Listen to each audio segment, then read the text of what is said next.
Que peux-tu savoir de toi tant que tu ne t'es pas retrouvé au milieu d'une bagarre ? On devrait peut-être avoir un peu plus souvent à l'esprit cette citation de Fight Club. En JDR, on ne compte plus le nombre de personnages qui se définissent par le combat ou qui évoluent par ce biais. Se battre, c'est tellement incontournable qu'on prend garde à toujours avoir un petit couteau à la ceinture, même quand on joue un perso pacifiste. Juste au cas où, vous comprenez ? Ne blâmons pas les joueurs. Les œuvres de fiction qui glorifient la baston sont légion, difficile de passer à côté. Même si on sait très bien que la plupart d'entre nous remuent sur sa chaise à l'idée d'essayer une épée flambant neuve dans un combat d'anthologie. C'est vrai que dans un grand nombre de JDR, le combat occupe une place majeure. C'est bien souvent le moyen privilégié de régler les conflits. Il se décline sous de nombreuses formes, de la baston de bar à la guerre totale. Ces événements ne manqueront pas de ponctuer nos parties, au point qu'on n'attende parfois plus que ça. Ce qui est certain, c'est que ces épisodes de combat font appel à des pratiques différentes. Utilisation de battle map, description graphique ou encore résumé concis, chaque méthode a ses avantages et ses inconvénients qu'il faut connaître et anticiper. Sans compter que toutes ces violentes réjouissances sont accompagnées de leur lot de règles. Quelquefois simplistes, d'autres fois complexes, il y en a vraiment pour tous les goûts. Ça n'a l'air de rien, mais ça demande de digérer beaucoup d'informations avant que nos scènes de combat puissent être fluides et efficaces. En effet, la question de rythme est essentielle. Et c'est bien plus facile de casser une dynamique que de la garder intacte. Mettre le combat en pause pour aller vérifier la règle des armures, relire un point sur la magie ou relire sa compétence sur le combat à deux armes, ça a vite fait de rendre la scène d'action plus soporifique que de lire une notice de boîte de somnifères. Moi c'est Mathias, je lance des pics plus acérés que des dagues de jet. Et si vous survivez à mes cinglantes répliques, je vous achèverai à grands coups de rocher sur la gueule. Ça marche aussi. Moi c'est Grim, et tant qu'on me file un katana, je tranche ceux que vous voulez. Du géant de pierre au petit gobelin, rien ne m'échappe. Et surtout pas les hérétiques. Moi c'est PL, et j'adore utiliser un fouet. Surtout pour battre les œufs en neige ou la crème en chantilly. Bah bien sûr. Alors, vous êtes prêts pour la baston ? Ne vous en faites pas. Vous êtes sur Échec Critique, le podcast qui aborde le jeu de rôle sans pression.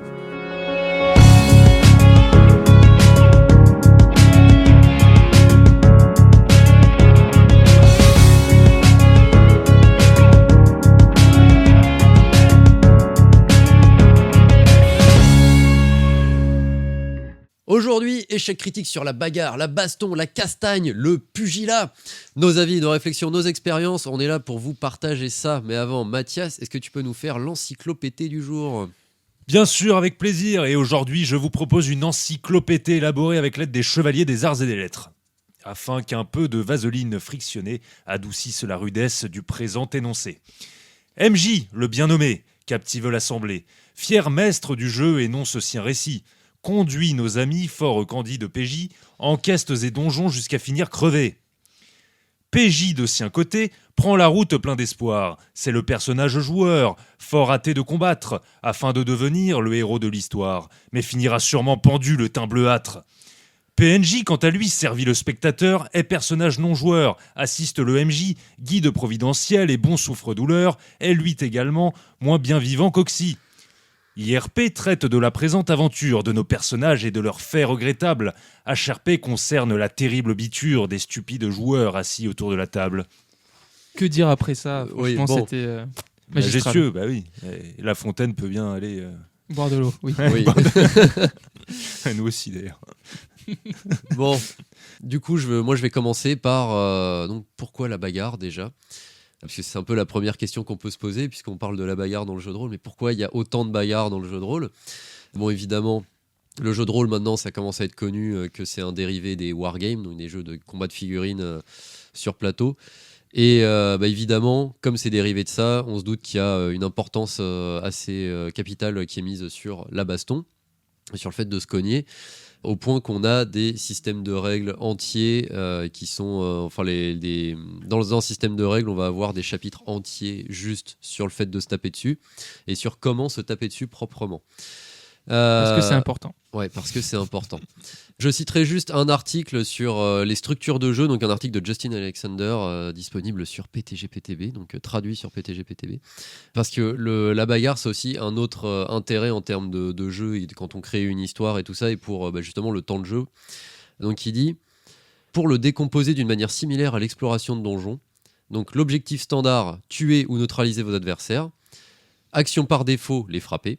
C'est facile à préparer, attraper un paquet de monstres dans le manuel des monstres. Et c'est facile à jouer. Le système de combat découpe les actions en séquences précises et en général offre une méthode assez complète de résolution de chaque action. Donc en effet, C'est ça qui est pratique déjà pour le fait de mettre de la bagarre, c'est que c'est quelque chose qui est assez simple à mettre en place. Pour le combat de base, vous rentrez dans une pièce, il y a 3 gobelins, bon, ben, c'est bon, on sait qu'on va juste On les sait flinguer. comment ça va se passer en général. Voilà, on sait comment ça va se passer, tout le monde sait quoi faire, ça va très vite. Bon, il y a un autre truc, c'est que... Alors moi j'aime bien, enfin en tout cas c'est un truc que j'ai testé assez récemment, quand on a justement joué pour la première fois à Donjons et Dragons avec Mathias. Fallait pas dire que c'était la première, putain. Tu vas nous prendre pour des gros blaireaux maintenant. Oui, bon, on n'a pas dit quand c'était. Ouais, c'est vrai. En tout cas, quand on a testé Donjons et Dragons, justement, moi, ce que j'ai mis en place, comme ça fait partie de ces jeux où le système de combat, il est ultra lourd, Ah ouais. qu'il y a un chapitre entier qui est dédié à ça, au fait de se mettre sur la tronche, bah forcément, c'est un peu compliqué, mais je trouve que c'est tellement compliqué qu'une fois qu'on a passé l'étape du combat, on sait jouer. On a appréhendé les règles. Du coup, quand on a joué à Donjons et Dragons, qu'on a exploré cet univers, en fait, j'ai fait commencer la session un peu à la façon d'un James Bond. C'est-à-dire que ça s'est terminé par la fin d'un donjon précédent. Donc forcément, c'était comme vous étiez tous niveau 1, c'était un donjon facile. Mais c'était un petit donjon en 3 pièces. Et vous étiez déjà à la fin de la deuxième. Mais du coup, ça a démarré dans le feu de l'action par une bagarre. Petit donjon plutôt fancy, hein, parce qu'il s'il était en 3 pièces...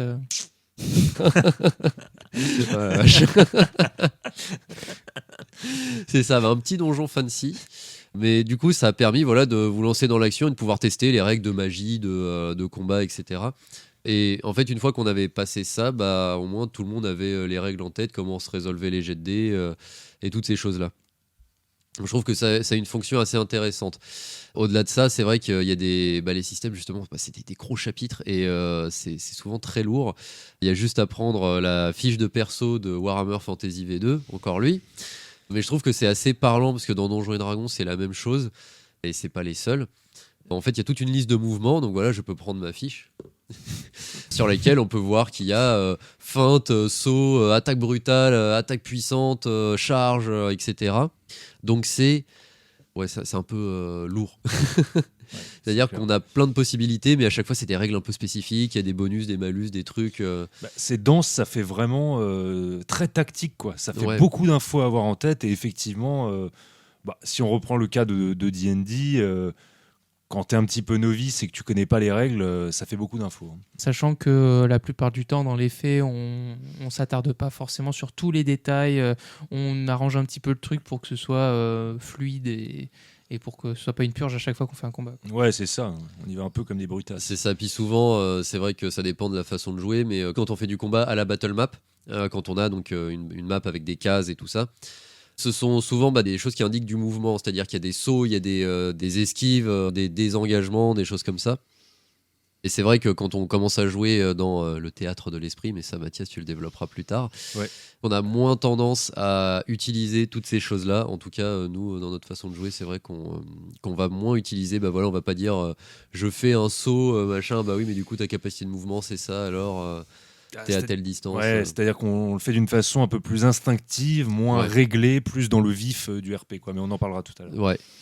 Alors il y a un autre truc par rapport aux règles de combat c'est un truc que je trouve qui diffère beaucoup d'un jeu à l'autre. Bon, déjà il y a le fait que soit c'est un chapitre complet, soit on dit juste dans le jeu il y a un système de jet opposé quand on fait une action qui va à l'encontre, quand on lance un défi à quelqu'un, même si c'est juste pour dire qui fait les meilleures tartes au quetch. C'est moi. on peut Sans nul doute. faire un jet opposé pour savoir qui a le meilleur résultat, tout ça.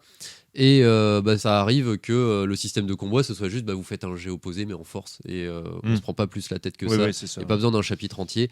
Et je pensais à un autre article que j'ai lu où justement l'auteur disait que les jeux de rôle n'ont pas besoin d'un système de combat, parce qu'il y a un peu ce défaut-là qu'on retrouve partout, c'est les gens se sentent obligés de coller un système de baston dans leur jeu, parce qu'ils ont vu ça partout et parce que c'est cool, alors qu'en fait c'est pas indispensable, surtout quand le jeu n'est pas axé autour du combat en fait, et que c'est pas une composante essentielle. Et il y a une autre variante que j'ai vue dans les différents systèmes de jeu de combat, c'est le côté parade, esquive ou non. Il y a des systèmes où c'est fait pour que à chaque attaque on puisse parer ou esquiver le coup. Voilà, toujours Warhammer en tête, mais il n'y a pas que lui. Et d'autres où c'est juste l'adversaire lance les dés, s'il réussit son jet, il te touche, point, et tu te prends les dégâts et tu peux rien dire et ça marche dans l'autre sens. Mais ça c'est un univers dans lequel la notion d'esquive n'a jamais été créée. C'est ça. Voilà. C'est ça, ou sinon il faut des compétences spéciales pour commencer à tenter de faire des esquives, ou alors il faut impérativement un bouclier, sinon on ne peut pas parer. Parce que oui, en effet, tu peux pas bloquer une épée avec une autre épée, ça ne marche pas. Non. Très mauvaise idée. Jamais oui, été non. fait. Non, c'est ça. Jamais vu. C'est du jamais vu. Moi, c'est le genre de système, du coup, dans D&D, dans les Chroniques oubliées, dans les jeux propulsés par l'Apocalypse, tout ça. C'est quelque chose que je trouve un peu frustrant quand même de se dire, voilà, l'adversaire a réussi son jet, tant pis pour toi. Tu te prends une patate, tu te prends une mandale. Ouais, ça va plus vite aussi. Mais ça va plus vite. Et justement, par contre, ça accélère un peu le jeu et on en arrive au fameux combat cinématique. Alors voilà, ça c'est un truc qu'on retrouve beaucoup dans les jeux de rôle crève-cœur qui sont très cool sur le papier mais qui dans les faits sont pas géniaux. C'est quand on nous vend à tout bout de champ un système de combat cinématique ou dynamique. Bon, déjà on jette des dés, faut se calmer un petit peu. Le next step, c'est les jeux avec des combats dynamatiques. Oh là là. Pourquoi dynamique et cinématique Et oui, ça bah oui. Ah oui. Oui, J'explique la blague. Oui, c'est ça, merci. On va Merci, la cut. Hein. Captain. Bref. Donc on peut se poser la question, c'est quoi des combats cinématiques je ne sais pas.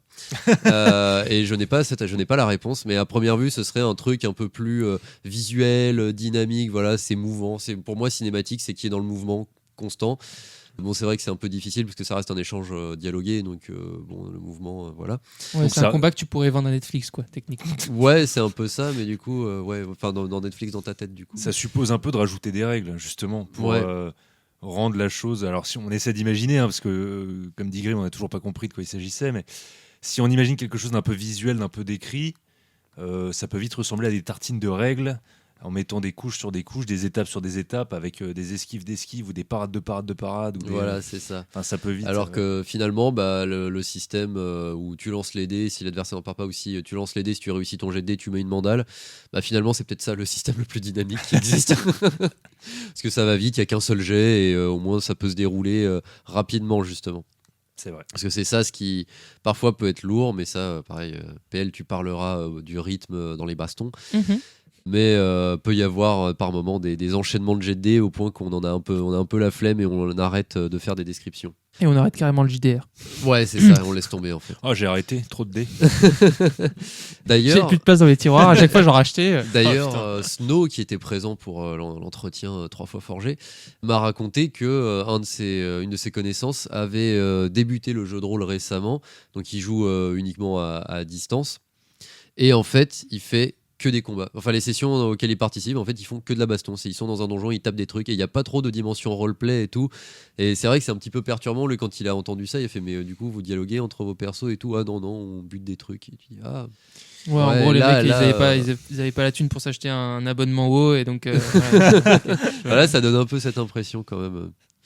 Dans les autres systèmes de combat, donc il y a des combats sans jet de dés, par exemple, le jeu Le Roi est mort de Meg Baker. Voilà, je vais abréger son prénom parce que je suis trop nul pour le prononcer et ça me gêne. Et c'est en fait le système de combat est assez marrant parce qu'en fait c'est que du dialogue. C'est vraiment j'avance vers toi et je fais un coup d'estoc qui avance vers ta hanche. Est-ce que tu te prends le coup ou est-ce que tu l'esquives? Et donc l'adversaire va répondre. Et il y a un côté très combat courtois, noble en fait dans ce dialogue où finalement c'est un peu au bon vouloir des joueurs à se dire en fait j'ai décidé que par rapport à tout ce qui s'était passé avant et tout ça, c'était c'est un tel qui gagne et pas l'autre. Donc faut quand même ne pas faire trop preuve de mauvaise foi parce que ça. Voilà, c'est ça. Je pense que limite. dans ce jeu, de toute façon, s'il commence à y avoir de la mauvaise foi, ça devient compliqué. Là, on peut retourner à lancer des dés parce que je pense que ça perd un peu d'intérêt. J'imagine trop ce genre de jeu joué par des gamins de 5 à 10 ans. C'est en mode non, moi d'abord, moi et puis moi. Tu crois pas si bien dire, ça me rappelle le RP sur des MMO comme sur Wakfu où les combats ils pouvaient se régler en descrit. Mais comme personne voulait baisser son froc, ça n'en finissait plus. Et tout le monde se fout. Putain, on aurait dit des épisodes de Dragon Ball, c'était terrible. Les combats duraient des heures, personne voulait crever. Non, j'esquive. Je suis quand même sur toi et tu peux plus bouger. Non, je m'en fous. J'ai une botte secrète, je peux me transformer en slime. C'est ça, comme tu rates pas. ton coup. C'est ça. Terrible. ça me fait penser à un autre point, c'est que par moment, c'est vrai que quand on combat, on fait une action, et c'est souvent indiqué quand même dans les bouquins de règles, mais faut jamais oublier qu'une action de combat, ça dure une fraction de seconde, et donc on peut pas faire 4000 trucs. Non. Et parfois, il y a ce côté, oui, alors je me retourne pour faire un coup de pied, et je profite de ce coup de pied retourné pour jeter un œil dans la salle pour observer ce qui arrive à mes Et compagnons. choper mon coutelas dans ma poche arrière Voilà, et le c'est lancer ça. au hasard, mais je sais qu'il y avait un mec derrière parce que je l'ai vu quand j'ai fait. De mon autre main, je ramasse du sable et je te l'envoie dans les yeux. Voilà, donc soit ton personnage c'est Flash et bon, pourquoi pas, soit non, en fait c'est pas possible, ça ne marche pas. Et puis en plus ça alourdit un peu le combat, même si quand on est dans le théâtre de l'esprit, voilà, du coup je sais plus ce que je voulais dire. On peut avoir tendance à vouloir décrire. Oui, on peut avoir tendance à vouloir décrire parce qu'il faut qu'on donne un maximum de compréhension, mais quand on est joueur justement, il faut pas essayer de faire trop des choses pas possibles. Ouais, c'est Non, mieux. par contre, Voilà. je viens d'imaginer le potentiel joueur qui joue Flash et qui a 10 milliards de temps pour décrire son action pendant que les autres joueurs, c'est t'es mort. Donc, voilà. C'est vrai que c'est pas très marrant en fait. Et je termine aussi toujours pour tailler un peu sur les joueurs qui font les choses pas comme on aime bien. Bravo. Les Voilà. saligots. Il y a aussi les joueurs qui font des persos optimisés pour la bagarre, mais dans le mauvais sens du terme, c'est-à-dire qu'on peut avoir un personnage bagarreur, ça peut être un trait de caractère. Par contre, quand le personnage, il est pas juste bagarreur, il est la bagarre personnifiée, il sait faire que ça. Le reste du temps, ça me rappelle un certain gourou d'un épisode de Noël là, qui fait que voilà, c'est un peu triste. Je Voilà. sors mon épée, je tue tout. Voilà, c'est Ouais. un truc que je trouve un peu lourd. Et ça fait que le personnage il manque toujours un peu de personnalité, et ça fait partie de ces clichés à la Aragorn qui peuvent vite ne plus être très intéressants. Qui sont souvent mal faits parce qu'ils n'existent que par ça, que par Ouais. une mécanique de jeu surexploitée et qui en dehors de ça sont des espèces de coquilles vides, quoi. C'est une Ouais. catastrophe. Mais du coup, la bagarre, il y en a plein de types différents. Oh oui, il y en a pléthore. Et justement, aujourd'hui, je vais décrire tout ça. Alors, à savoir que dans cette partie, je vais pas du tout prendre de temps pour tout ce qui touche à l'utilisation de la magie, parce que c'est un facteur beaucoup trop hasardeux. Puis ça nous fait chier la magie, on va le dire concrètement. Oui, c'est vrai que c'est relou, mais Il y a que dans bon, Harry Potter que c'est pas trop hasardeux. et que t'as pas trop le choix parce que si tu le fais pas, bah Tu joues pas. voilà, tu joues pas. Mais ouais, non, Ou alors ça... t'es dans Montréal Simulator. aussi. Quel intérêt. Bref. Non, mais dans la plupart des JDR, c'est une purge déjà de gérer toutes les règles liées à la magie, et surtout, il y a trop de risques. La plupart du temps, c'est très mal vu, et que ce soit socialement ou physiquement et psychologiquement pour les joueurs, c'est toujours une mauvaise chose. En tout cas, majoritairement une mauvaise chose, donc c'est pour ça que je vais pas le prendre là. Et aussi, je vais faire des exemples qui sont globalement entrés dans des univers heroic fantasy, parce que c'est ce qu'on connaît le mieux, en tout cas moi. Et donc de ce fait, je vais plutôt prendre ce genre d'exemple, mais c'est valable. Enfin, c'est quelque chose qui sera valable pour tout type d'univers, vu que on l'a dit plus tôt, la bagarre, on la voit partout. Et du fait qu'elle soit omniprésente, on va avoir donc ces différents types dont je vais parler. Donc à savoir, le premier, qui va être on va dire le niveau 0 de la bagarre, ça va être la baston de bar ou baston de rue, hein, qu'on utilise très souvent en tant qu'MJ. En général, on l'installe en adoptant justement ce parti pris qui a été bien, bien épuisé. Et on va planter le décor et mener inéluctablement au chaos de la baston. Donc c'est possible quand même, je pense, d'innover dans la manière d'amener l'événement que tout le monde attend, hein, forcément. Et la manière que je trouve la plus efficace, c'est de jouer en fait plutôt sur les actions inconsidérées ou irréfléchies des PJ. De leur poser une sorte de menace qui est constamment au-dessus de leur tête et qui va sanctionner les bourrins, les plus bourrins parmi les bourrins, quoi. Donc pas hésiter à dire un petit t'es sûr que tu veux te risquer à menacer le barman ? Voilà, si après ton joueur il persiste et il dit oui, je vais le taper s'il me fait la tournée. Là, il était prévenu. Voilà, il était prévenu, et donc du coup, c'est le moment de lancer une petite description. Vous ressentez aussitôt l'entièreté de la pièce s'emplir d'une tension palpable. Les poings des clients sont serrés et leurs chaises à moitié reculées. Ils semblent prêts à fondre sur vous. Bon, voilà, la plupart des joueurs du groupe, autres que Monsieur Bourrin, ils vont très vite se désolidariser, ce qui va rééquilibrer un petit peu la situation, je pense. C'est vrai que là, d'un seul coup, les pochetrons du coin, ils ont l'air vachement plus effrayants, quoi. Oui, s'ils sont prêts à prendre les armes. Ouais. C'est toujours le truc de donner une leçon et de borner, comment dirais-je, les intentions des PJ. Au moment où il va trop loin, dans l'exemple que tu donnes, le MJ imaginaire l'a prévenu. Mhm. et il y a une conséquence immédiate. Oui, c'est ça, parce que Voilà. justement, c'est totalement le rôle du MJ que de dicter un petit peu ce qui est. En soi, tout est possible, mais c'est juste que si tu prends certains choix, tu as certaines conséquences qui vont arriver. Et Bien le sûr. fait de dire ouvertement ce qui va découler de l'action, c'est important aussi pour que le PJ puisse Se rendre réfléchir, compte, ouais. se rendre compte et puis assumer après, quoi. Parfaitement. Pas se plaindre et dire non, mais. T'as pas prévenu, c'est ça. putain. Ouais, t'as pas prévenu, mon perso il est mort. Bah ouais, mais voilà. C'est tout. C'est de l'information que vient la liberté du joueur. Oh, Exactement, mais dis donc. waouh. Et oui. Encore un article de PTG-PTV. Donc le travail sur les PNJ il peut être relativement succinct dans le cas de Baston de Bar parce que ils sont pas là pour punir les PJ, ils sont plus là pour les divertir. Mais bon, c'est quand même bien d'envisager des raisons qui mènent au conflit. Que ce soit l'argent, la colère, l'incompréhension, c'est cool d'envisager les tenants et aboutissants de toutes les situations, même si elles sont anodines. Qui sait, peut-être que ça permettra d'alimenter un futur scénario d'une manière ou d'une autre. Et donc en tant que PJ, on peut le résoudre en pensant à la responsabilité qu'on a vis-à-vis des autres membres du groupe et prendre en compte le fait que même si on est un barbare qui comprend que l'appel de la bagarre, le personnage peut être suffisamment expérimenté et altruiste pour pas déclencher des bastons à tout va, surtout si les autres joueurs ne sont pas dans cette optique-là, quoi. Donc on l'a déjà dit dans un autre épisode, mais un score faible en intelligence, ça signifie pas qu'on est con comme un tronc ou qu'on est incapable de réfléchir. C'est pas interdit de considérer toutes les options en tant que joueur et de choisir celle qui constituera le meilleur compromis dans la situation en question, sans trahir fondamentalement le caractère du PJ. Voilà. Et sans faire n'importe quoi en disant c'est mon perso, c'est mon RP. C'est ça, se dédouaner de sa stupidité. Bref. Ouais. Bon, ça, c'était le cas des bastons de bar. Après, en soi, ce sont des règles globalement qui vont s'appliquer sur tous les types de bastons, ou en tout cas les bastons à petite échelle, et notamment aussi sur les combats armés.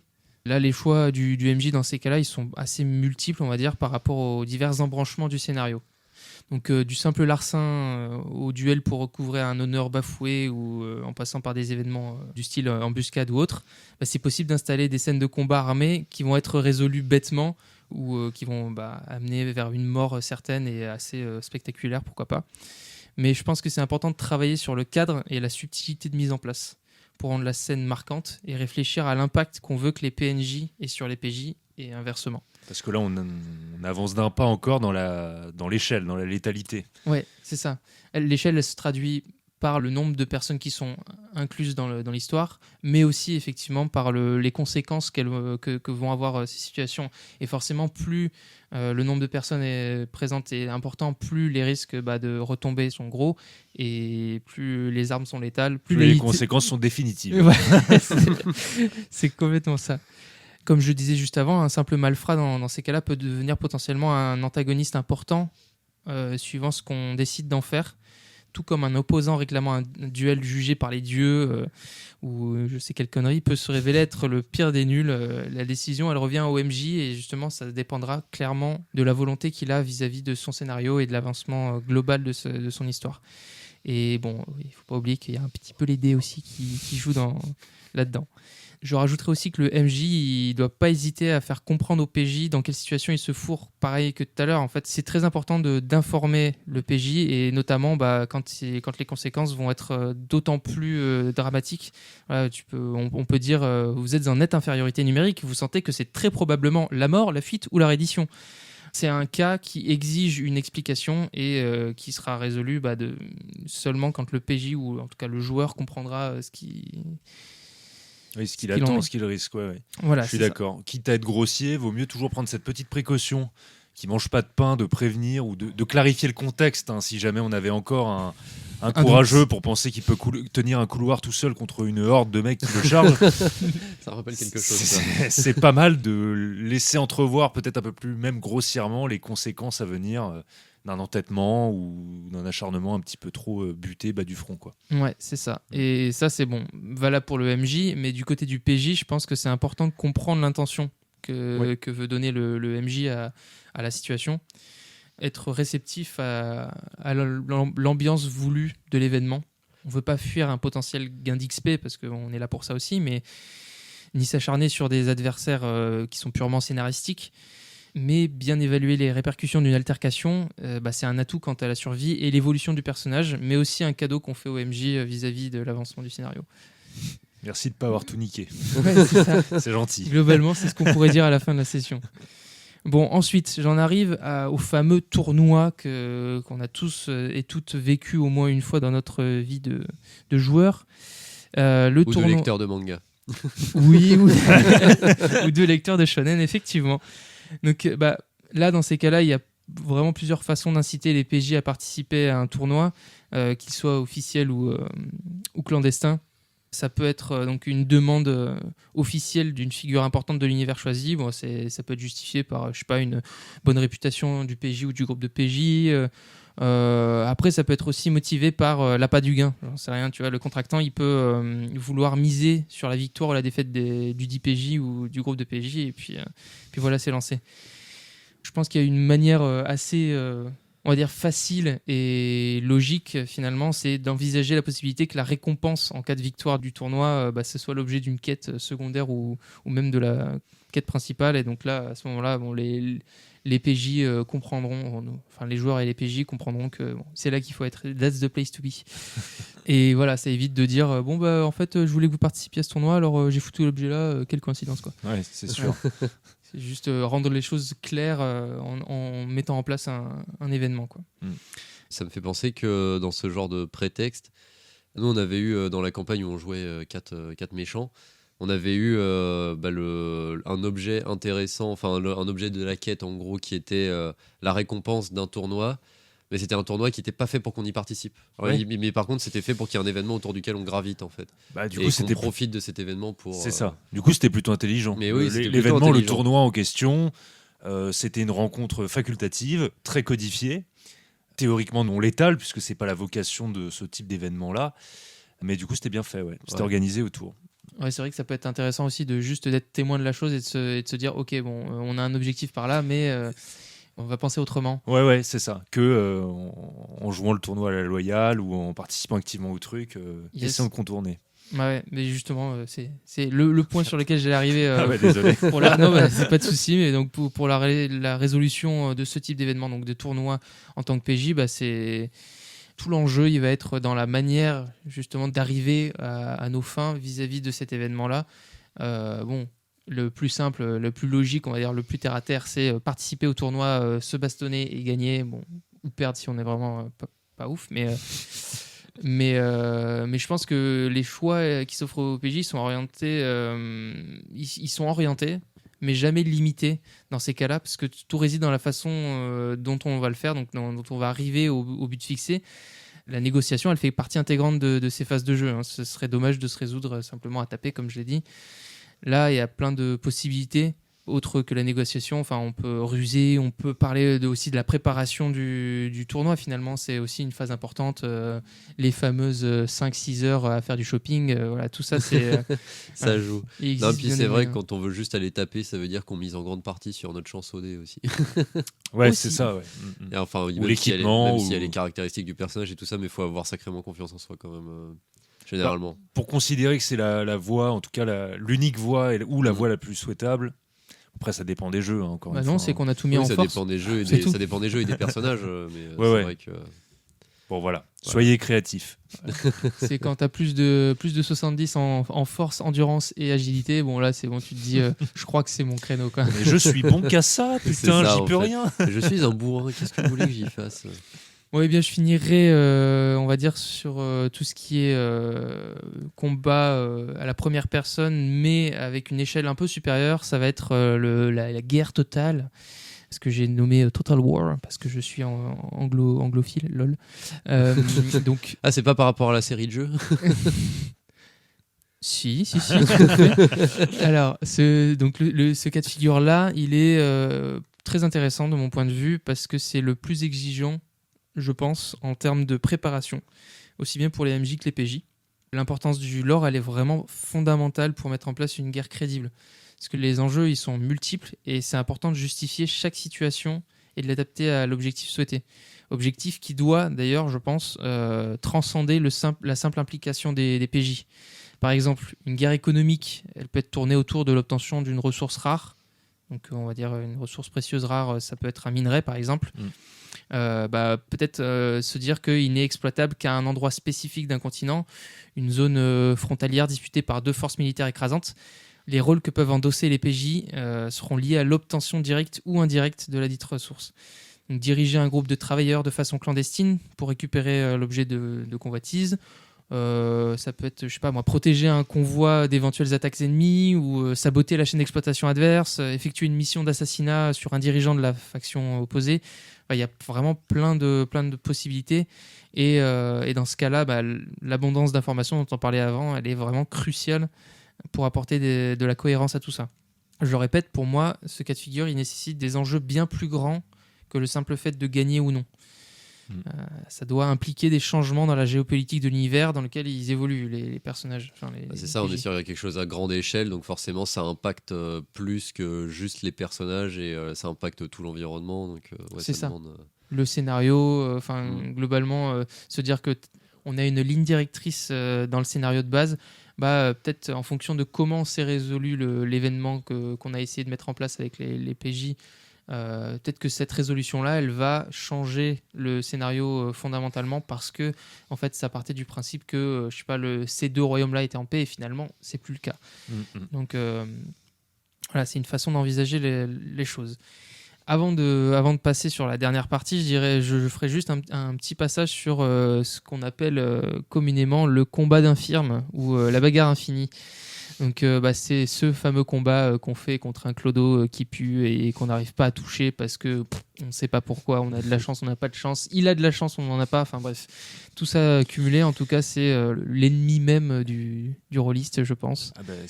D'autant que ça ne tombe jamais contre le boss de fin ou le grand méchant, c'est toujours contre le clodo. Oui, le boss de fin, généralement, il se passe des trucs assez énervés et tout, ça fait des combats épiques. Ouais. Et t'as l'impression que les dés sont avec toi, généralement. Voilà, c'est fini. L'événement. Voilà, en 4 rounds, c'est fini, on n'en parle plus. C'était un beau combat, mais. Voilà, puis après, tu croises 3 pégus dans la rue qui commencent à t'embrouiller. Et puis là, tu dis, on va se mettre sur la gueule. Et puis là, t'en as pour 3 heures. Tu bégayes, tu trébuches. Et voilà. J'ai raté mon attaque. Il a raté. J'ai réussi. Il part. Il réussit, je pars. C'est long. Je décide de ne pas parer car j'en ai marre. Bon, on se barre, on va manger un kebab. Allez. Ouais, dans ces cas-là, c'est vrai que la RNG, elle est vraiment... elle est très quoi. C'est, les dés, c'est pratique pour jouer, mais quand la chance, elle n'est pas au rendez-vous, justement, c'est putain de long. Donc, c'est là qu'il faut réagir. Voilà, exactement. En tant que MJ, c'est bien d'alterner les phases, de bien sentir les moments où il faut alterner les phases de G et les phases de RP pour alléger la situation parce que sinon on n'y est pas rendu. Voilà, quitte à faire fuir les ennemis, à les fatiguer. Faire arriver la garde, trouver plein de prétextes qui font que la rencontre prenne fin. Exactement, ou alors se rendre compte qu'en fait c'était des potes et qu'il faut qu'on aille boire un coup ensemble parce que tout va bien. Ce qui est important aussi là-dedans, c'est de gérer le rythme et la fréquence d'apparition des adversaires. Pour des raisons d'équilibre, suivant le type de gameplay qu'on propose, moins d'adversaires, c'est forcément plus d'intrigue et ou de RP. Donc en fonction du type de jeu qu'on veut faire, gérer cette fréquence-là et aussi le rythme qui est important parce qu'il faut éviter que l'émulsion elle se dissipe par une mauvaise gestion du rythme. S'il y a trop peu de rebondissements, on s'ennuie. S'il y a trop d'action, on se noie. Voilà, faut savoir gérer ça. Enfin, j'arrive sur ma dernière partie et après j'arrête de vous casser les couilles et autres parties du corps. Donc j'arrive sur les combats tactiques, donc les combats à distance où en tant que joueur, on n'est pas un PJ dans le feu de l'action, ou en tout cas à la première personne, mais plus quelqu'un qui va gérer la situation à distance, qui va être un grand stratège. Et je commencerai cette partie par une petite citation de l'art de la guerre de Sun Tzu, qui est: qui connaît l'autre et se connaît lui-même peut livrer 100 batailles sans jamais être en péril. Qui ne connaît pas l'autre mais se connaît lui-même, pour chaque victoire connaîtra une défaite. Qui ne connaît ni l'autre ni lui-même perdra inéluctablement toutes les batailles. Donc ça, en gros pour le résumer, c'est plus on a d'infos, mieux on est loti. Je le disais déjà avant et c'est d'autant plus important quand on a une dimension stratégique comme celle-ci. Donc je vais faire court. Là, l'idée, c'est que toutes les qualités qu'on peut demander au MJ et au PJ dans une phase de jeu plutôt classique, parce que là, ce dont je parle, c'est pas quelque chose qui est très très courant. Ça arrive quand même petit à petit, et il y a des jeux qui s'y prêtent beaucoup, notamment Dune. Mais en tout cas, dans ces cas-là, ce qui compte, c'est plus d'avoir un point de vue extérieur, peut-être clairement d'être sur de la stratégie. Si on devait comparer en termes de stats, on serait plus sur de l'intel que sur de la force ou autre. Et du coup, voilà, il y a des jeux qui s'y prêtent plus, notamment, je sais pas, ou des styles de jeu même, par exemple des jeux d'infiltration, le fait d'obtenir des informations, d'être furtif ou tout ça, commander des opérations, voilà, ça peut être quelque chose qui demande justement ce genre de skills. Et notamment les jeux sportifs, par exemple le Blood Bowl, pour reprendre le sacro-saint Warhammer. Et là, on est plus dans des problématiques presque de jeu dans le jeu, c'est-à-dire qu'il faut commander des opérations, organiser certaines actions qui ne dépendent pas nécessairement de nous. Les décisions en dépendent, mais pas forcément la résolution. C'est ça. Et donc, mais ça peut être super intéressant d'ailleurs d'incorporer ce type de mécanique pour des événements très très précis dans des jeux qui ne sont pas nécessairement tournés autour de ça. Oui, carrément. De toute façon, ça c'est un constat général qui est que dans n'importe quel jeu, c'est bien de varier les mécaniques et de sortir du jeu de base. Sauf si vraiment on est un aficionado absolu d'une façon de jouer et qu'on ne veut pas en sortir. Mais globalement, je trouve que c'est toujours bien pour renouveler l'expérience de jeu d'apporter ces petites nouveautés. Et oui, pourquoi pas proposer des idées qui sont notamment des 4X et STR. Donc 4X, c'est les jeux vidéo de style civilisation ou Stellaris, donc qui veut dire exploration, expansion, exploitation, extermination. Voilà, donc des notions en fait qui peuvent être utilisées dans des cas de bataille à grande échelle, dans le JDR par exemple. Et ou alors donc ce dont je parlais juste avant sur les jeux d'infiltration, ça peut être du STR, donc stratégie en temps réel, à la Shadow Tactics ou autre Desperados et Starcraft, où vraiment on gère de l'unité et on voit comment ça se passe et voilà. Ouais. Je me suis un peu répandu. Voilà. Non, mais c'était, en tout cas, c'est vrai qu'il y a une dimension à explorer sur le combat tactique, parce que c'est vrai que le fait de ne pas être dans le feu de l'action, c'est quelque chose qu'on fait quand même extrêmement rarement. Et le roleplay très politique, en fait, où on est un peu en prise de décision très externe, c'est pas commun, on va dire. Et c'est vrai que l'univers de Dune, pour le coup, s'y prête très bien, et le jeu, justement, joue avec ça, enfin, propose des mécaniques pour jouer comme ça, quoi. Yes. Ouais. Bon, il va me rester 3 minutes pour boucler, je crois. Maintenant qu'on a parlé des différents types de bastons, comment on la représente, cette baston ? Et oui, parce qu'une fois qu'on s'est bien emmerdé à se fader les chapitres qui font les 3/4 du bouquin sur les 30 000 règles de bagarre ou comment bien se battre et s'équiper et les 40 milliards de possibilités qu'on a, il y a la question de la représentation, de la mise en œuvre, et en fait c'est bien plus épineux que ce qu'on pourrait croire. Il ne s'agit pas toujours de foncer dans la gueule des 3 gobelins de la première salle du donjon et de les écrabouiller avec notre attaque de base. Il faut savoir comment on met ça en œuvre.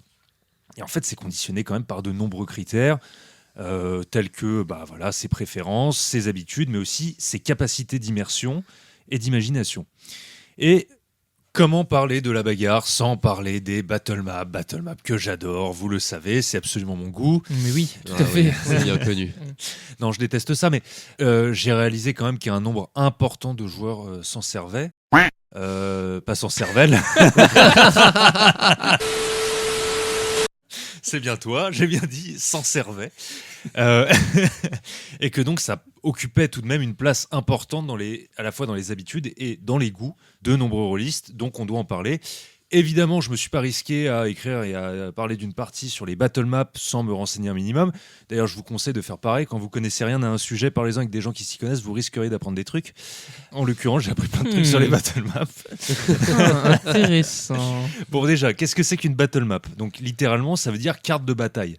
En fait, c'est une représentation visuelle de la zone de combat, tout bêtement, avec un environnement, des objets, les objets qui occupent l'espace, les PJ et les ennemis, souvent représentés par des petites figurines qu'on aura peintes avec soin. Héritage du Wargame, encore. Exactement, c'est là qu'on fait le lien. Donc le plus souvent, ça prend la forme d'un quadrillage, dans sa forme la plus simple, avec des figurines, donc comme je viens de le dire, ou des pions, enfin peu importe. Parfois, c'est des hexagones. Exactement. Le but du jeu, c'est que ce soit vraiment figuratif, c'est-à-dire qu'on ait un espace de représentation visuelle partagé. Tout le monde a le même. C'est tout l'intérêt. T'imagines le truc horrible, chacun ramène son petit bout de map et elle lance des merdes. bah, On moi, se je le regarde jouer. C'est ça. Ouais, c'est Non, ça. mais après, c'est une bataille navale. Alors, attends, t'as dit que le gobelin, il était en B2, c'est ça? Ouais, c'est ça. Raté, ah merde. Donc voilà, comme je disais, j'ai interrogé pas mal de personnes sur les réseaux. Bon, c'est ce qu'on fait depuis un moment maintenant pour préparer nos épisodes. On aime bien poser des petites questions thématiques. Et là, j'ai eu beaucoup de retours, ce qui m'a beaucoup servi. Il faut déjà savoir, avant vraiment de rentrer dans le vif du sujet, que dans le premier D&D, le système est pensé avant tout pour jouer avec des battle maps.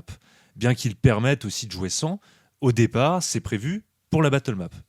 Voilà, donc c'est pas, comme disait Grimm au tout début, c'est un dérivé du wargame, mais c'est pas juste une fantaisie, une fantaisie. C'est pas juste une fantaisie de nostalgique de wargame, c'est vraiment inclus dans le système, c'est voulu.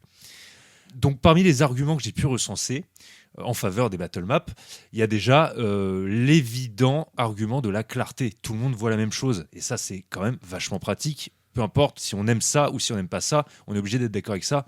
C'est clair, on vous visualise tous la même chose. On a tout sous les yeux, il n'y a pas tellement d'interprétation à donner. On a les cases, on voit les figues, on voit les interactions possibles. Donc là, on peut dérouler notre fameuse liste de 34 mouvements et compétences, et s'engage une phase un petit peu tactique où on peut prévoir nos interactions, prévoir nos mouvements. On ne peut pas prévoir les jets, évidemment, ni leur résolution, mais on peut prendre nos décisions en notre âme et conscience. Ce qui fait que quand on se fait dérouiller par un Raog de 4 mètres, on n'a pas le droit de dire « Ah, mais j'avais pas compris qu'il était aussi gros, tu m'as pas prévenu ?» C'est ça, c'est sur ta battle map, Oui, c'est connard. ça, il est sous tes yeux, c'est un Voilà. peu plus compliqué. Non, mais il est caché par les feuillages. C'est ça. Donc tout le monde voit la même chose, on peut faire ses actions tranquillement et ça limite la peur de l'incompréhension ou d'avoir mal interprété une situation. C'est vrai que dans la visualisation de la scène, ça me fait un peu penser à... Justement, c'est un débat qui était remonté... Enfin, un débat, c'est plutôt une discussion qui était remontée sur les réseaux, il n'y a pas si longtemps que ça, sur justement la lecture et les gens qui n'arrivent pas à visualiser les choses quand ils lisent. En fait, ils ont vraiment le texte sous les yeux et ils ont un peu de mal à se projeter. Et je pense que ça fonctionne un peu... Enfin, il y a un peu aussi de ces mécaniques mentales... Tout à fait. aussi dans la représentation de la battle map, au moins on a quelque chose de figé. Et Exactement. C'est la question de l'immersion, de l'imagination, de la visualisation. Il y a des gens pour lesquels il y a une nécessité de concret et c'est comme ça. Enfin, c'est pas grave, ça n'empêche pas du tout de faire du jeu de rôle, étant donné que, encore une fois, ça intervient, les battle maps interviennent pour répondre à des systèmes pensés pour. Donc, une fois encore, il y a donc des solutions pour tout le monde et pour toutes les préférences. Le deuxième argument qui va dans le sens des battle maps, c'est la question de la stratégie plus poussée. On a des combats plus tactiques et là, ça fait écho directement à ce que tu dis, PL. Mon Dieu, Voilà. j'ai pas parlé pour rien. Non, pas que pour rien, figure-toi. Trop bien. Ouais, c'est bon, ça va. Pleure pas. Non, mais encore une fois, là, le fait d'avoir toutes les infos sous les yeux, évidemment, ça permet de creuser l'aspect stratégique de la chose. On a toutes les infos en tête, on peut vraiment prendre le temps de développer nos strates, et ce qui est beaucoup plus difficile à faire sans map, parce que sans map, on a une description qui peut tout à fait être précise, mais le fait de ne pas avoir les éléments sous les yeux et de n'avoir eu pour appui qu'une description, bien qu'elle puisse être répétée, ça aide pas forcément à voir toutes les possibilités, en fait. Toutes les voies et toutes les façons qu'on pourrait avoir de vouloir engager finalement le combat ou de régler quoi. Surtout qu'on n'est jamais sûr à 100% d'être dans le vrai quand on propose des choses. On se dit qu'on veut faire quelque chose et le MJ avait une autre vision en tête et il te dit « Ah mais en fait, non. » Exactement.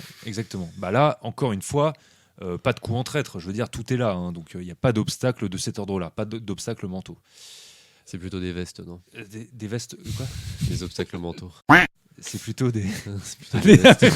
Putain, il m'a fallu longtemps pour l'avoir. Exactement. Et oui, et ce qui va aussi dans ce sens-là, c'est que ces jeux-là, prévus pour des battle maps, bien souvent, ils ont des systèmes de règles qui, on l'a déjà dit, appuient dans ce sens-là. Il y a beaucoup de règles de mouvement, beaucoup de règles de combat, beaucoup de compétences, de strates, de techniques. Et autant on peut tout à fait s'en passer dans le théâtre de l'esprit, c'est-à-dire dans un combat purement descriptif, autant là, ça prend tout son sens. Encore une fois, on est dans la pure stratégie. Et aussi les règles de zone d'effet. Exactement, des zones armes. d'effet, donc de cases, ouais, c'est exactement ça. Genre comme dans Dofus. Ouais, c'est ça, globalement. Dofus est une battle map. Oui, oui. Oui, mais voilà. C'était pas une blague, c'est la Fin de vérité. l'épisode. On m'a également parlé des décors immersifs. Alors là, ça se discute pas vraiment, c'est vraiment un critère esthétique et lié aux préférences individuelles, mais tous ceux qui ont fait du wargame, ils comprendront. Là, on se rapproche vraiment du hobby. On peint ses figurines, on construit des décors. C'est une activité qui est hyper prenante et hyper gratifiante parce que tout le temps qu'on peut mettre à s'investir dans cette préparation-là, eh ben, il rend justice dès lors qu'on va s'en servir, puisqu'on peut présenter ses œuvres les plus somptueuses et nos talents de peintre à nos joueurs en les plongeant dans des décors vraiment sympas, immersifs, qui représentent bien l'environnement. Alors ça marche quand le talent est vraiment présent. Et si on n'a pas de talent, on peut acheter des décors tout faits, ce qui Oui. fonctionne aussi. Voilà. Et d'ailleurs, à notre partenariat avec... Non. Non, mais par contre, je mets quand même un petit highlight sur, par exemple, l'antre du décor sur Etsy. Si vous voulez aller voir, ils font plein de choses magnifiques, plein de tableaux vraiment somptueux. Ça donne vraiment envie, on s'y croirait. Ah, puis il y a un autre intérêt que ça, une fois qu'on les a utilisés, même si on peut les réutiliser plusieurs fois avec d'autres groupes de joueurs ou des choses comme ça fait quand même de la jolie déco. Et oui, Ça fonctionne. pour ta maison, tu veux dire? Bah oui, en soi, dans un salon, tu vois, ça rend bien aussi Ah oui, d'avoir oui, dans un salon de 600 mètres carrés. Alors, Avec par une contre, battle map, ça prend un petit peu de place, C'est certes. ça. Et en 34 Mais ça, tours... c'est les wargames, ça prend de la place de toute Ah façon. oui, ça prend de la place, ça prend la poussière aussi. Non, mais c'est bien quand la battle map elle est suffisamment grande pour que le temps que tu fasses déplacer tes unités, en fait, tu mets le même temps toi à ta vitesse. Alors, c'est un peu le problème, c'est-à-dire qu'il faut faire attention aux déformations professionnelles. Alors, je crois Il y a qu'on le appelle- risque de mettre 35 tours pour aller de l'entrée aux chiottes. On a toutes les chances de se faire dessus. Alors, je crois qu'il y a un stade où on appelle ça du grandeur nature. Ah oui, Mais voilà. c'est plus le même type de jeu. Mais tout ça se c'est touche. donc- Voilà.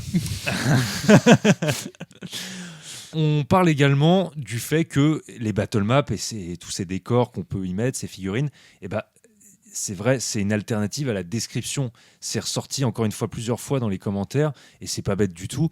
Une bonne image, bah, ça vaut quelquefois mieux que de longues descriptions maladroites, un peu mal amenées, ou pas nécessairement mal amenées, mais disons incomplètes, voilà, pour le moins. Mhm. Et bah, il y a des MJ qui n'aiment pas ça. Il y a des MJ qui n'aiment pas décrire, qui sont pas à l'aise dans l'exercice et à qui ça poserait beaucoup plus de difficultés d'avoir à se prêter à ça plutôt qu'à fournir un décor visuel, encore une fois clair, limpide et qui retranscrit donc tout ce qu'il y a à comprendre de la situation. En fonction de l'implication qu'on y met, effectivement, ça peut prendre plus ou moins de temps, mais encore une fois, on peut se contenter de la version simpliste du quadrillage voilà, qui prédécoupe les salles de pions ou de jetons. Enfin, rien n'empêche de le faire également comme ça. Néanmoins, ça a quand même une limite, hein, cette aide à la description que je donne, c'est que ça fonctionne pour les battle maps, mais pour toutes les scènes hors combat, bah, on va bien être obligé, pour faire du jeu de rôle, de décrire un minimum. On peut avoir aussi des maps pour toutes les situations, mais ça m'étonnerait si on prend l'exemple d'un jeu de rôle fantasy où on se balade de la campagne à la forêt, à la ville fortifiée, au village, aux îles exotiques, à machin. Bon, à moins, comme dit Grimm, d'avoir un salon plein de décors, tout le monde n'a pas forcément cette possibilité. Ou alors tu Tu te sais, je fais, suis sûr que c'est un très bon isolant pour les murs. En fait. ou alors tu te fais une espèce de map de route qui tourne, enfin qui avance quand tu tournes la manivelle. C'est vraiment- Oui, c'est ça, ouais. Ok, là vous marchez Alors. sur une route. Da, da, da, da. Non, mais bon, voilà, c'est quand même limité. Je terminerai sur un argument en faveur des battle maps qui est l'évidence même, mais sur le moment, j'y avais pas spécialement pensé parce que c'est pas forcément dans nos habitudes non plus.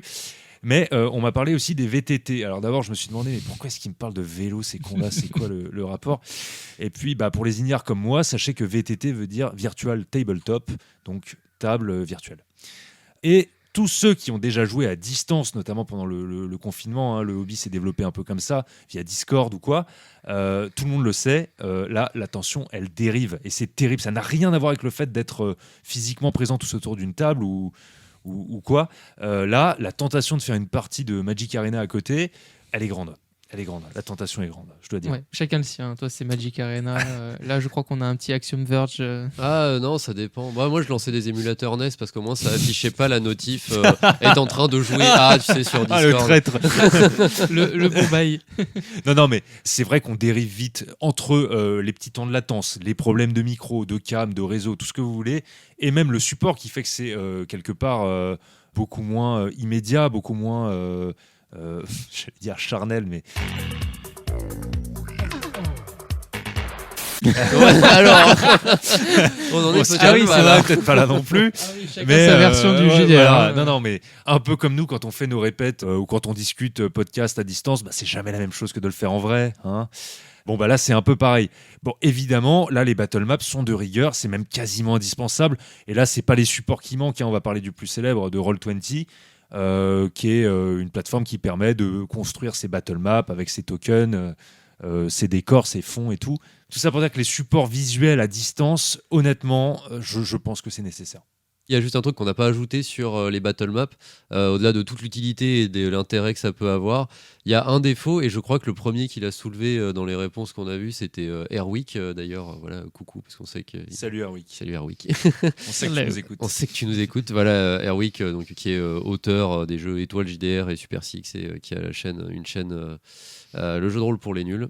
Donc oui, Airwick avait soulevé un point quand même que les gens ne disent pas souvent, mais ça demande du temps Mais oui. de préparation. Et c'est vrai que ça fait partie des trucs. Enfin, je sais que moi, je suis un gros flemmard, et par défaut, je vais éviter les battle maps parce que je sais que ça va me demander un investissement en temps supplémentaire. Bah, c'est évident, hein. C'est du temps de préparation en plus, forcément. Et franchement, pour avoir vu tes coloriages, non. Ah, en plus, en plus, je suis très mauvais en coloriage, donc raison de plus pour que je ne fasse pas de battle map. Mais, cher Grim, ne pas faire de battle map ne te dispense pas de travailler pour fournir à tes joueurs des descriptions exemplaires. Parce que là est toute la difficulté du MJ qui se risquerait dans le théâtre de l'esprit, c'est qu'il n'a pas intérêt à déconner, le rigolo. Il n'y a pas de support visuel, donc là il faut assurer. On n'a pas le choix. Il faut être clair, autrement le combat ça va être un foutoir complet. PL, tu avançais tout à l'heure qu'effectivement on n'est jamais tout à fait sûr des actions qu'on entreprend en tant que PJ dans le combat descriptif. D'abord, je vais commencer par définir le théâtre de l'esprit. Pardon, je fais une parenthèse parce que c'est quand même important. Le théâtre de l'esprit, on parle donc de représentation mentale. Chacun se fait son idée du combat à travers une description fournie par le MJ. Le MJ décrit une situation, les joueurs se la représentent. Tout se fait dans le descriptif. Mais comme disait PL, dans ce cadre, par essence imprécis, on n'a pas le choix, c'est que descriptif. Effectivement, on peut douter un petit peu de nos actions. On n'est jamais tout à fait sûr à 100% que ce qu'on entreprend va être tout à fait ou légitime parce que la situation s'y prête tout à fait. Comme par exemple, je fais un bond de 3 mètres sur la droite pour frapper le gobelin. Ah bah oui, mais sur 3 mètres... Il y a un mur. Voilà, exactement. Ah bah j'avais pas compris qu'il y avait un mur et là on rentre dans des négos, etc. etc. Pour faire un bond de 3 mètres d'un seul coup, il faut déjà avoir des bonnes jambes. Ouais, de flash. Et si tu portes une armure, t'es encore plus dans la merde. Après, moi je me dis, les négos, ça peut être aussi un jeu dans le jeu, mais bon. Ouais, mais je vais y venir. C'est un nouveau jeu dans le jeu, exactement. Non, mais tout ça pour dire que quand on fait ça, il faut être un minimum clair, c'est-à-dire qu'il faut quand même avoir un petit peu préparé, à minima, ces rencontres, celles qui sont en tout cas anticipées, pour pouvoir fournir à ces joueurs une liste d'explications qui leur permettent de prendre leurs décisions et de faire leurs mouvements comme il convient. L'avantage, parmi les avantages, c'est qu'on a généralement des actions plus dynamiques. Hein. Le combat, il va se jouer rapidement. On n'a pas de case, on n'est pas là penché au-dessus de notre battle map à discuter du prochain move. On est dans le feu de l'action. On nous a fourni une description. Et ben là, c'est à nous, il faut y aller. Il n'y a plus le choix. Le gobelin nous charge ou le rat ogre nous charge. Celui qui était caché sous les fourrés. C'est ça, celui-là même. On n'a Très pas discret. cette extraction visuelle qui nous permet finalement de nous poser sur cet autre support et de considérer la scène avec un regard du dessus, hein, un peu à la troisième personne, un peu à la manière des jeux vidéo dont PL parlait tout à l'heure. Là, on est vraiment concerné au premier degré, c'est-à-dire qu'on voit les opposants nous charger. Si le rythme est bien géré, on peut réussir à se rapprocher de la nervosité, de la vivacité. Je n'irai pas jusqu'à dire d'un combat réel, mais en tout cas, on s'approche dans le timing, on s'approche de ce qu'il s'agit de faire. On colle au réel le plus possible. Ça demande encore une fois d'être rapide, d'essayer de varier son vocabulaire pour pas être trop monotone, à base de t'esquives, tu fais un pas de côté, la lame te frôle, tu te glisses sous le cou, tu te baisses au dernier moment, etc. Il y a plein de subterfuges possibles, plutôt que tu esquives, tu pars, tu esquives, tu pars. Soyez un peu créatif. Ah, c'est ça, c'est jette les dés. Voilà. Exactement. À mon sens, ça favorise l'immersion. Je trouve que l'immersion du théâtre de l'esprit, elle est plus intense que celle de la battle map. C'est un avis personnel.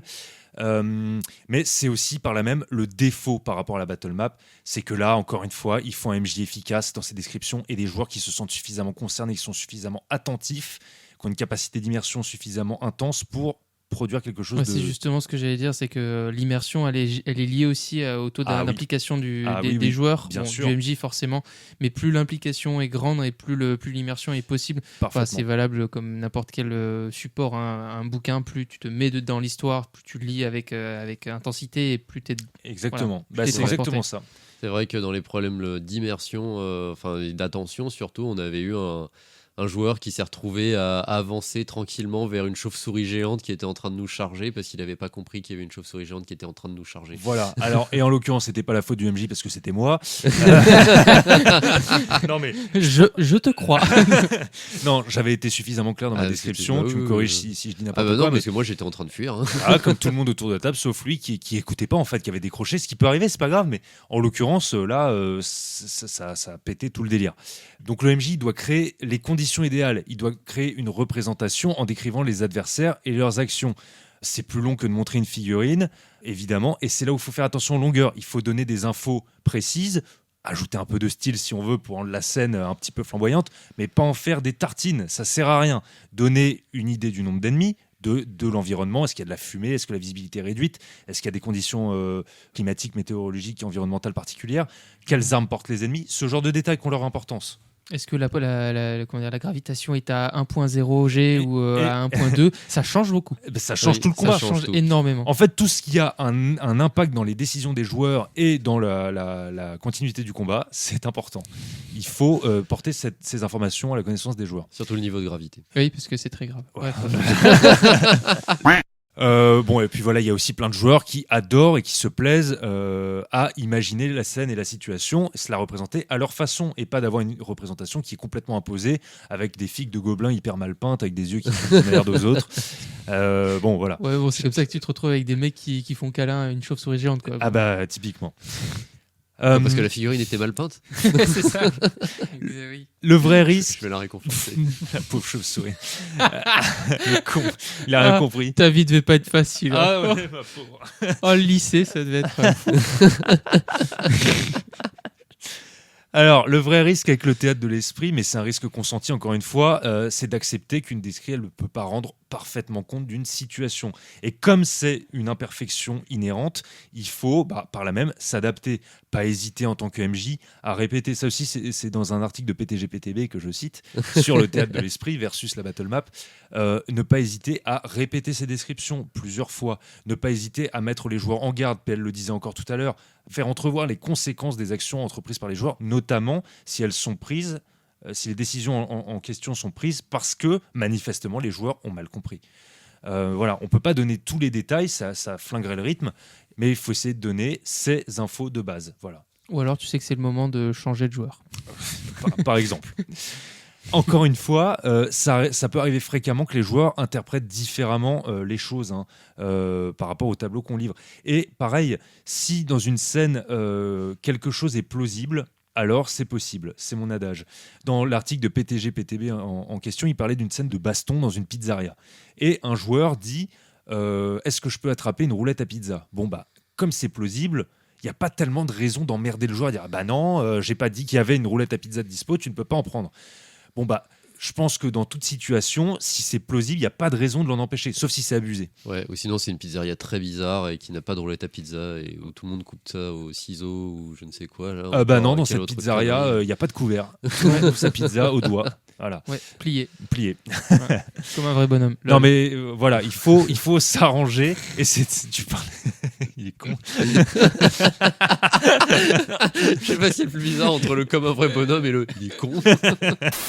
Non mais PL parlait tout à l'heure de négo, c'est pas de la négo, c'est juste que si le joueur fait l'effort de se représenter la scène, il a l'idée de se servir de son environnement et il n'y a pas de raison de l'en empêcher en fait. Ça va très bien dans la scène et c'est pas abusé. Il n'est pas en train d'attraper le shotgun en dessous du comptoir du patron de la pizzeria. A priori, ça ne déséquilibre pas le combat. Mais voilà, toute cette baston attire l'arigot. En fait, on en parle tellement, il y en a tellement dans tous les jeux, il y a tellement de règles autour de ça et ça prend une telle place dans nos parties qu'on est bien quand même en droit de se demander pourquoi tant de bastons. Pourquoi on s'attache à décrire des armes super badass et létales? Pourquoi on décrit des blessures qui sont dégueulasses avec des gerbes de sang? Pourquoi ça nous fait autant de bien en fait de nous défouler sur tout un tas de PNJ en justifiant ça que c'est parce qu'ils sont méchants et que nous on est gentils, qu'on est en train de faire le bien? Pourquoi on s'amuse à ça? Pourquoi ça nous amuse tant? En même temps, ils y viennent, ils ont une grosse pancarte défoncez-moi, donc forcément. Ah, ils l'ont cherché, ils l'ont bien cherché. Exactement. Non, mais en vrai, il y a qu'à voir le nombre de séries, de films, de mangas qui rendent la violence stylée. Tout est stylé, quoi. Des machins tout en muscle qui s'entraînent 23 heures par jour pour être les meilleurs, les plus forts. Des combattants qui ont des techniques super stylées et graphiques, qui courent sur des montagnes en train de s'effondrer. Avec des noms super stylés et graphiques aussi. Ouais, des noms de techniques pas possibles, ou des persos charismatiques qui tuent des gens de sang-froid, et on trouve ça génial. En fait, on est inondé d'exemples qui nous rendent ces situations finalement stylées, appréciables, divertissantes. Ça nous donne aussi envie en fait d'endosser le rôle et de matraquer le mal à grands coups de barre de fer. J'ai cru que tu allais dire de Ok. matraquer les joueurs. Non, Quoi non, Quoi non. Non. C'est de la fiction. Et en fait, c'est vrai que la baston, c'est aussi un thème majeur de l'épique. T'imagines l'Iliade et l'Odyssée sans la guerre de Troie, ou le Seigneur des Anneaux sans les grandes batailles rangées, Star Wars sans les duels au sabre laser. Le Seigneur des Anneaux sur les grandes batailles rangées, c'est une randonnée. Hein. J'aurais pas dit mieux. Elle est très bien. Ah ouais. Bravo. Non, mais ça serait d'un chiant, t'as tout dit, ça serait une randonnée. Mais on pourrait vraiment se le demander, est-ce que toute cette violence en JDR, est-ce que c'est vraiment indispensable? Eh bien, on se posera la question de manière plus développée Très la prochaine bientôt. fois, parce que cet épisode est déjà très long. Eh oui, va falloir couper, hein. Pour conclure, donc 4 points à retenir sur la bagarre. J'aime bien prendre des voix aujourd'hui. Bon, déjà, on peut revenir rapidement sur les battle maps. Donc ça a des avantages comme des défauts, chacun est libre de s'en servir ou non. Mais par contre, ce qu'il faut retenir, et c'est très important, c'est que pour le jeu à distance, pour le fameux VTT, même pour les moins sportifs d'entre nous, c'est indispensable car ça permet de se focaliser sur un élément, parce qu'un PC, hein, comme on l'a dit, voilà, il y a des jeux, des émulateurs, des Netflix, tout ce que tu veux en fait. Du coup, c'est plein de distractions. Deuxième point. Peu importe le combat, il faut quand même toujours garder un sens du rythme. C'est parce qu'il y a toujours une petite musique de fond, il faut y penser. Voilà, c'est Suivre ça. le rythme de la musique. Suivre de le fond. rythme de la musique de fond. Donc, on peut donner toutes les descriptions de l'univers. Au bout d'un moment, ça peut devenir répétitif. On va finir par jeter des dés en boucle et désespérer de la non-avancée de la situation. Donc, il faut apporter un peu de renouveau dans tout ça. Ensuite, il y a certains types de jeux qui sont prévus pour l'optimisation de la bagarre et aller dans ce sens. Voilà, bon, les dungeon crawlers, c'est vrai que c'est quand même pas mal fait pour, même s'il y a aussi tout le côté exploration de donjons. Du coup, dans ce cas-là, il faut valoriser la tactique, c'est intéressant, mais pour ça, il faut aussi réussir à apporter de la variété dans les fameux mobs. Et pour ça, je renvoie vers tout ce que disait Pierre-Luc dans l'épisode sur les méchants.